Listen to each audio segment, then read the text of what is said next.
Good morning and welcome. Today we're going to be looking at how we can make a class inside Java, talking about the idea of how the object orientation works and the structures of putting a class together. So right now we're inside our MarshmallowMonster project. This is the first big project my students use to create a custom class, more than simply just making a runner or a controller that controls the actual project. And so we have our first custom object right here. So we'll take a look at how the structure of the class is put together, how the methods work, and how the whole class itself is tied together. Now, again, with our Java projects, the first line of a Java file, if you're using a package-based structure, has to explicitly be the keyword package, followed by where the file is located. In this case, this is inside the model package because it's a representation of something we're working with. And so I have package monster.model, and where my other components will be stored in monster.controller or monster.view, depending on what we're working with. Then I have the class header itself, and so in this case it has the public class MarshmallowMonster, which describes exactly what kind of thing I'm working with. In the case of this assignment, what I'm doing is I have the students that I'm working with. We create monsters using candy and marshmallows to create some stuff, and so we decide as a class how we're going to be putting those monsters together and what the pieces are going to represent. And so what we have right here, the first top of the file is we have our data members section, also called the declaration section of my class, and that's where we put the data members that describe the object, how we are going to be using, the kind of things that make up the object what it is. Also, notice its internal state.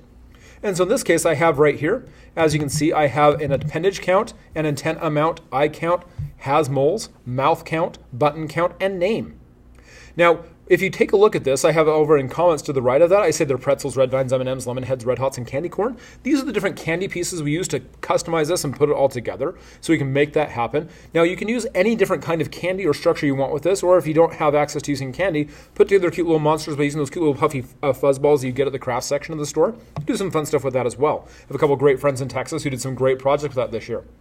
Now, what we can do with this is we want to make sure we have all of our data members always set to be private. And we want them private because the internal state of the object can't be changed externally without permission. So we have them set private as the default visibility for every single data member we're working with. Now you'll notice right here, these are all just declarations. There's no values assigned to that because the assignment of values is a job for the constructor. And we'll take a look at that here in just a minute. And so we have all of our order for this. I like to keep the same order in use all the way through, and we'll talk about that as we go along right there. So after we decide on the data members that we're going to be using for that, we assign what pieces are going to go to which thing. The next thing we're going to do is we're going to actually create the constructors for this. Now, as you can see right here in the collapsed code right on the screen, that we have two different constructors. We have the default constructor with no parameters, and we have the overload constructor that has parameters that we'll be using. So the first thing we're going to do is take a look at the default constructor. Now in the default constructor, you can see that what I'm doing right here is I'm using the same exact order that I have up here in the declaration section or the data members section. I initialize all my data members in that same order. The reason I do that is it's a quick way to expressly make sure, that I have every single data member assigned to a value.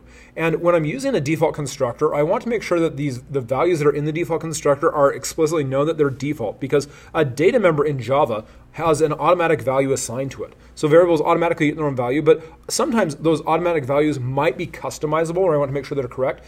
When I initialize my variables inside a custom constructor, I want to make sure that I give them values that I know that, oh, they have not been set yet. And sometimes, things like 0 are actually valid. And so all of my number values I explicitly set to a negative value because, hey, I know I have set those to something explicitly not valid, and so I need to make sure I customize them when I need to use them. And so I use negative 99, negative 8, negative 302, just negative numbers because, hey, I know what they're there. Same thing with the double with the negative 99.99. Oh, that's definitely, you can't have a negative number of anything. You can't have negative anything in life. No big deal. Now with a Boolean like has moles, well, there's only true or false as a value option, so no big deal. I'll set it to false. However, especially with object-based data members, the default value is null. And if I leave something as null, that opens me up to null pointer exceptions. And I really stress with my students, and I want to stress with you as well, that leaving yourself open for null pointer exception is just asking for your program to crash, burn, and die. Sad. We don't like that. So I explicitly initialize my data member for my object-based things with a value of something that's going to prevent it from crashing. In the case of this string, I say no name here. I know I've given a value. What's its value? Nothing useful, but I know it's there. And so I have the variables initialized explicitly so I know what's going to be inside them whenever I create an object. And that way, if I print something out on the screen or I use an object, I can tell whether or not I've actually assigned values properly or if I've forgotten to do something in my code. So that's a great thing to check. The next thing we do is we talk about how we want to make our own custom monsters. And so in the class part of this, what we do is we actually build decide how many marshmallows red vines, pretzels, etc. we want to put together for this. And I have the students write this out by hand on their piece of paper so they can be like, oh, this is how my monster is going to look. And they can describe it using values for all the different things they're going to put in. And so we want to make sure we have that planned in advance so they can do that. And then we talk about how we have an overloaded constructor. The overloaded constructor, introducing vocabulary as well. The overload constructor is how we can customize the exact values that we're passing to the constructor so we can initialize the object with the things we want it to be, aka the things they just wrote down on their piece of paper before they move on.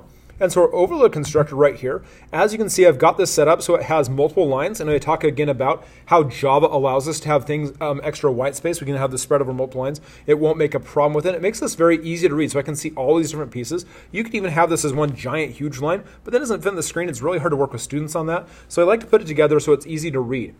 You'll also note that I have right here the parameters for the overloaded constructor are the same order as my data members that are initialized inside the previous constructor and inside the declaration section. I like doing things in the same order so it's easy to make sure that I did all the right pieces in the same order so I don't forget something. Again, it's easy to forget little things when you're putting together your object. So if you have it in the same order and you keep track of it, check, check, check, check, check down your list, you're good to go, and it makes things a lot easier. So I really recommend using that as a pattern to work with inside your own projects as well. Now, what we're doing right here is you can see also both in the default constructor and the overload constructor, I'm using the this dot keyword in front of all of my data members. The this dot keyword explicitly says that I'm talking about the current object. And I introduced the this dot keyword right here as part of this first big project where we're working with an object. So I can talk about my current object right here. And so I use that to explicitly talk about the difference between a data member and a parameter. Now, I also use this right here where I'm using the parameter name is the same name as the data member name, and so I can explicitly say that I'm assigning to the data member versus the parameter. And we talk about how even though they have the same name, they're different things. And I go over this using visual cues inside my my IDE as a tool, as well as the idea of how even if you're not using the IDE, you can keep track of what's going on. And so the way I do that right here is you can see right here appendage count. If I click on that one so it's highlighted, note it's in green. It also highlights down here so I can have that same reference so I'm talking about the same variable. It doesn't highlight, however, this dot appendage count because this dot appendage count talks about the current instance of the object. So, there's a difference between this side of the equal sign and that side of the equal sign simply by clicking on what we're working with. If I click on appendage count over here on the left side of the equal sign with this dot in front of it, you can see it talks about not only this one right here, but it's the same one up here inside the default constructor. And if I scroll up just a bit, hey, look, it's right there as well inside the declaration section. And so that way you can see there's a reference visually right there. Not only have a color change, but we also have the highlight, and we have the fact that we have on the left-hand side of the equal sign is where I'm changing values, and the right-hand side of the equal sign is where I'm assigning values from that value. And I find that to be a very helpful tool to organize what we're working with so that students can identify what's happening in there. You can also use a pattern of having a different name for that, but when I'm giving my names for my parameters, I like to use the same name as what I'm doing so I can keep in mind what I'm putting together, especially right here inside that constructor parameter. It's like, what am I putting inside that constructor? I'm putting its appendage, its antenna, its icount, etc. And I can just go through that mental list right there, and I have that available to me right there. And so that's a great thing we can do to make that so it goes even better than simply just keeping track of that. Now I do that for the same thing. Again, I initialize every single data member based on all the parameters that are specified inside my custom constructor or my overloaded constructors parameter list. And I initialize all of them all the way there. And that way all my values that I want to specify for my object are all explicitly available right there. So it's a great way to make that happen. The next thing we talk about is we want to be able to retrieve those values because these are private. I can't access them outside of this class, but I want to be able to use them in other parts of my program. And so in order to get access to that, we want to make sure that students can do this. And so to do so, we have to come back to the class after we create monster objects. Well, how many monsters have I? I don't know. We have to be able to ask that question. And so we use those with getters and setters. They're also called accessors and mutators, and we talk about that in the vocabulary in the textbook as well. And so the first thing I'm going to do is talk about creating the getters for them. And I have the students create all the getters together at once, and I do the same order again. Just right here is the declaration section. Same thing as inside the initialization of the constructors. I start with all the different getters for that. So it's simply the visibility, always public, the return type, whichever type that variable is, and then the get word, and then the variable name, followed by open and close parens. Inside all the getters, you'll notice that it's the exact same thing every single time, regardless of the thing. It's simply visibility, return type, name, and then inside the method, it's just return and then that variable. So I have return appendage count inside get appendage count, return antenna amount inside get antenna amount, inside get eye count, yep, that's right, return eye count. The same thing works inside Booleans, and even with an object type of a string where it's simply just return and then name.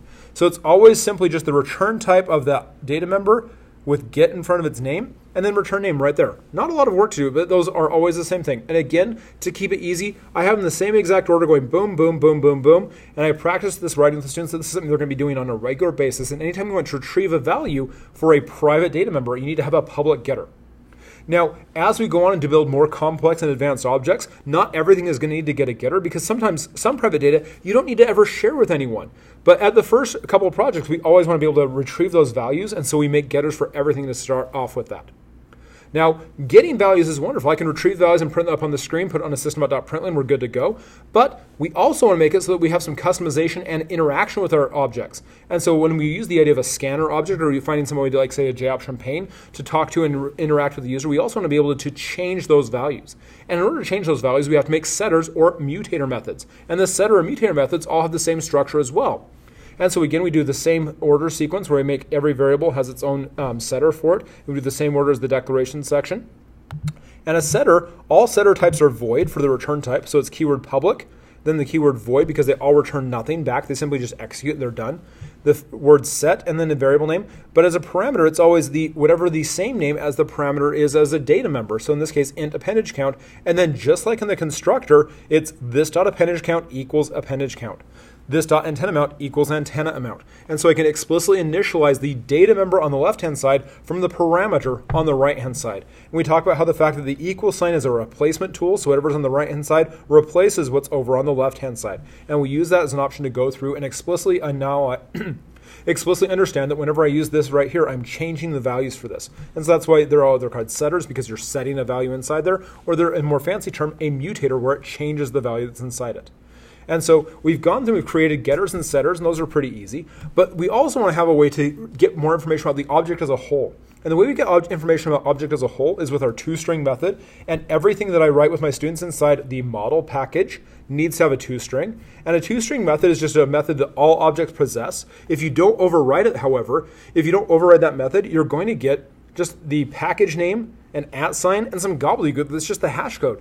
And that's really not helpful to the user. It's not really helpful to you as the programmer, because you can't use that information in general. However, we can override that method and provide information with that, and it's really hard. Not really.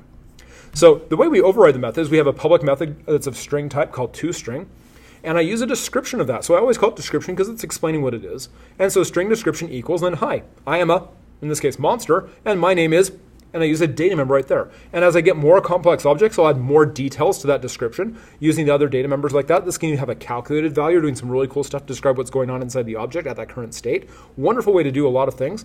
And then, of course, because it's a string type, the last line of the method is going to be return description. We use this method and do a whole bunch of stuff with this project, so we can interact with the users and have it so they can, first, they simply create an object and display it on the screen. And then we provide user interaction using scanners and pop-up windows, so they can make a more customized object and talk to and set values and change values, make it all really nice and cool. And you can see how to do that using some of the other videos and go from there. But again, this is just a quick way on how you can make objects and do some fun stuff with that. It's also a good excuse to have candy in the classroom. So again, just as a quick review of the entire class, when we're talking about object orientation, when we make a class, we want to decide about what makes up the class, the internal state, and those are the data members. We use constructors to initialize the data members themselves to provide values for them that make sense. We have getters and setters inside the class for our model objects because we want to be able to retrieve or change those values. And this is not where we're going to be doing a lot of work inside. These are just things that we're going to be using inside other parts of the code. And so this goes inside our model package. And that's one of the things we're going to use to, that we do stuff with inside our projects. They're not things that do all the work, but just things that do stuff with us. And then one way to think about this is think about actors and scenery inside a movie. These scenery and actors are doing stuff in the movie. They're the things that they do the stuff, they action on that, but they're told to do stuff or placed in places by the director or the people who are working with the film. And so that's a great way we can do stuff with this. So again, we have our class. This is how you can make a marshmallow monster. If you want to try making your own monsters as well, have some fun. Take a look at my webpage. You can see some cool examples of these. Thanks and have a great day.